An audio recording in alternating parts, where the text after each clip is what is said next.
બનાસકાંઠા જિલ્લા પોલીસ વડાની કડક સૂચના બાદ ડીસામાં ટ્રાફિક પોલીસ એક્શન મોડમાં જોવા મળી રહી છે. સામાન્ય નાગરિકો બાદ હવે પોલીસ વિભાગની જ ગાડીઓ સામે કાર્યવાહી કરીને ટ્રાફિક પોલીસે કાયદો સૌ માટે સમાન હોવાનો મજબૂત સંદેશ આપ્યો છે. બનાસકાંઠાના ડીસા પોલીસ લાઇન બહાર આજે એક અનોખું દ્રશ્ય જોવા મળ્યું હતું. ટ્રાફિક પોલીસે પોલીસ વિભાગની જ કેટલીક ખાનગી અને સરકારી ગાડીઓને અટકાવી હતી.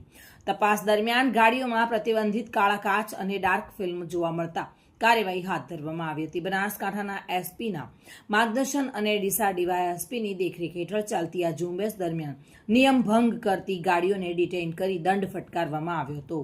એટલું જ નહીં, સ્થળ પર જ વાહનોના કાચ પરથી કાળી ફિલ્મ પણ ઉતારવામાં આવી હતી.